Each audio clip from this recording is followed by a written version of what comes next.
Witchcraft has a rich, long-standing history of artistic representation. From the early Waldensian witches flying their broomsticks in the margins of medieval manuscripts, to the modern wizarding world of Harry Potter, the curious connection between humanity and magic has been timelessly integral to our culture. In this video, I'll be discussing 3 different art pieces: Witch Riding Backwards on a Goat by Albert Dürer, Witch's Sabbath by Francisco Goya, and The Magic Circle by John William Waterhouse. At the same time, I'll be recreating one of my favorite witchy paintings, which happens to be the second listed Witch's Sabbath by Francisco Goya. These pieces, though created only within a couple centuries of each other, differ drastically in their representations of witchcraft. But why? To better understand what sets these pieces apart, we'll need to examine the history of witchcraft, specifically the history of witchcraft in Europe. First, let's take a look at the chronologically earliest art piece, Witch Riding Backwards on a Goat. Witch Riding Backwards on a Goat is a print that was engraved circa 1500 by German artist Albert Dürer. Dürer was a printmaker and painter who lived and created in Germany during the early Renaissance. Today, he's remembered for his innovative contributions to the Northern Renaissance by merging his knowledge of Italian artistry with concepts of German humanism. His print, Witch Riding Backwards on a Goat, pictures an elderly woman, depicted as a beastly naked hag, riding backwards on a leaping goat. The goat, representative of lust, is considered to be a symbol of the devil. The witch clutches a broomstick between her legs, mimicking a phallus, another symbol of sinful sexual deviance, while calling a wicked storm down from the sky. Beneath her ghastly figure, cherubs, or putti, carry her cauldron and hypnotic herbs. Dr. Mark Stocker, an art historian and curator at the Museum of New Zealand, notes that witchcraft was thought to reverse the natural order of things, so the hair of the witch streams out in one direction, while the goat and trail of drapery indicate the opposite direction. Even Dürer's familiar AD monograph is wittily reversed in the print. This diabolic and frightening portrayal reflects the dogma of the Malleus Maleficarum, or Hammer of Witches, or Witch's Hammer, published only 13 years before Dürer's print. The Witch's Hammer is one of the most well-known treatises concerning witchcraft. Written by Catholic clergyman Heinrich Kramer, The Witch's Hammer hinged on medieval Aristotelian beliefs to define and condemn witchcraft. In their book, Witchcraft, A Brief History of Demons, Folklore, and Superstition, historical author Lois Martin better describes the Aristotelian scholars of the Middle Ages as individuals who believed that magic could only be performed with the aid of demons. Hence, the accusation that all witchcraft was the work of the devil. In this view, the witch was believed to make a pact with the devil, who she worshipped at nocturnal gatherings known as the Sabbath. The devil himself, or one of his lesser demons, presided over these Sabbaths, appearing in the form of men, goats, toads, or other kinds of animals. The devil baptized his witches with a special identifying mark, known as the devil's mark, and they served him by committing various acts of maleficia, malicious and harmful sorcery. Moreover, the witch's hammer equated witchcraft with heresy, and called for the prosecution of all witches, suggesting witches should be tortured for confession and executed if guilty. It generated the precedent that there is a group of evildoers, orchestrated by Satan, who are out to dismantle Christendom. This disquisition would be the catalyst and rational basis of the witch craze that plagued Europe well through the 16th and 17th centuries. It would also serve as a source of artistic inspiration for artists like Dürer, whose hometown of Nuremberg, Germany was only a short distance from Strasbourg, the heart of the Hunt.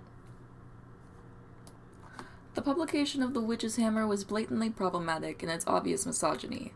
Witches are stereotypically women. Propelled by equally chauvinistic contemporary Christian theology, the witch craze of Western Europe resulted in approximately 80,000 dead, a disproportionate 80% of them being women.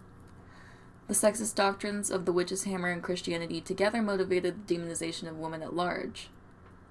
Let's recall the imagery used in Dürer's Witch Riding Backwards on a Goat.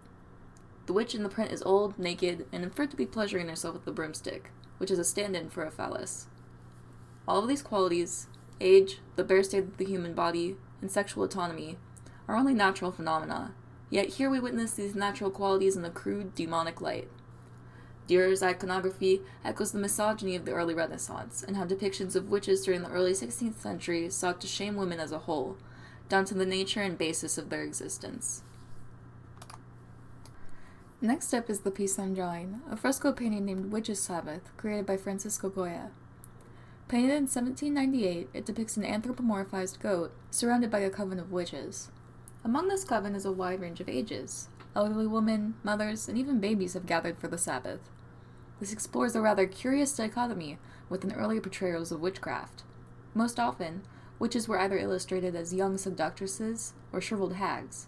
This polarity only emphasizes the prevalence of misogynistic beliefs throughout the time period. Women were demonized whether they looked old or young, beautiful or ugly. Most notably different from Durer's print is the presence of a group, or coven of witches. The artistic inclination to draw the coven, rather than just a singular witch, operated as religious propaganda.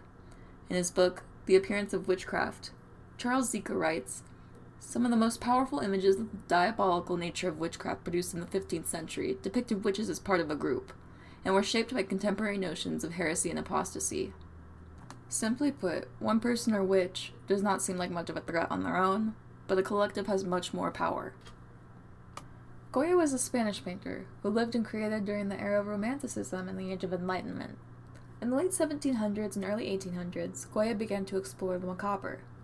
He embraced painting Sabbaths, covens, and later the disturbing pinturas negras, black paintings, that would occupy his household walls in La Quinta del Sordo, or Villa of the Deaf Man.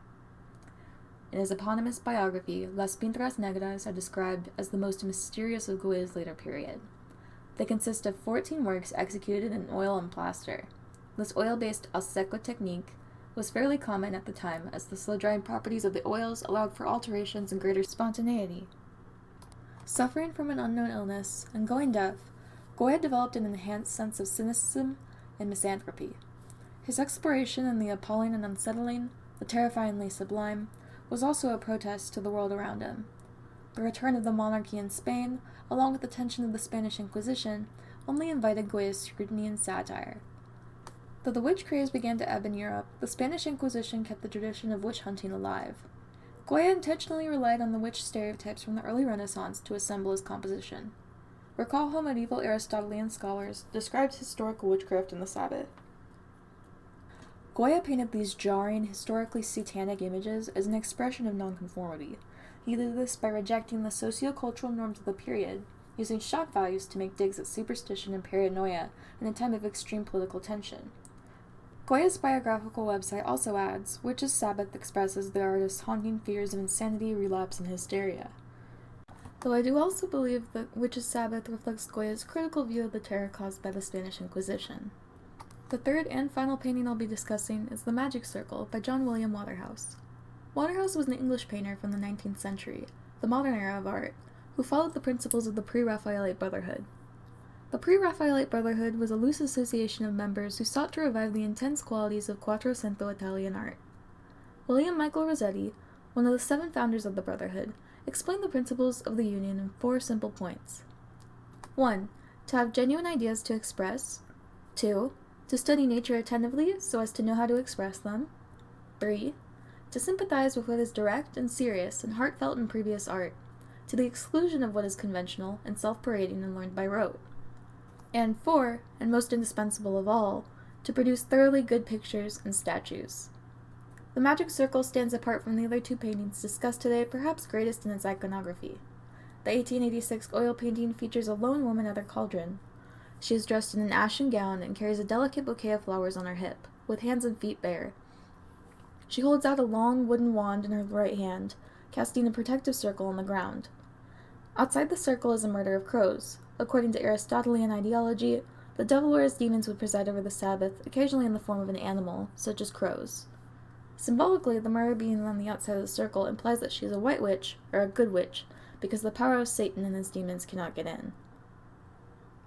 According to Charlotte Rose Millar, a researcher from the University of Queensland, the biggest difference in representations of witches after 1750 is that people stopped believing in the magical creatures.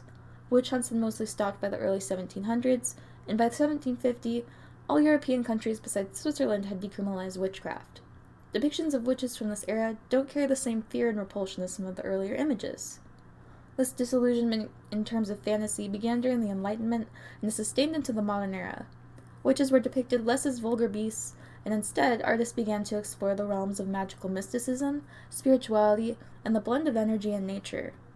The Magic Circle exemplifies this cultural shift, this departure in progress in thought.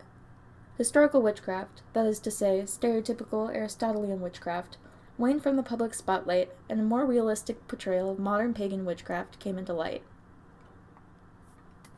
In conclusion, the symbol of the witch is one that lies in antiquity. Over the course of time, these symbols have changed as a direct result of the history and culture around them. From the first Waldensian witches that decorated Oriate Middle Age manuscripts, to the beastly hags of Durer, to Goya's flighted covens, to Waterhouse's mesmerizing enchantress, to the New Age revival of paganism. The ever-evolving image of the witch persists to change in the age of information. As more research and technologies develop, it is certain that the symbol of the witch will continue its metamorphosis. If there's anything that I've learned in this course, it's that great art, and the symbolism within it, is entirely dependent on the flow of society, culture, and, most importantly, history. Historical context is necessary to fully comprehend the intent of the artist. The witch's narrative in art only proves how art history is a useful and even vital tool in understanding the world around us.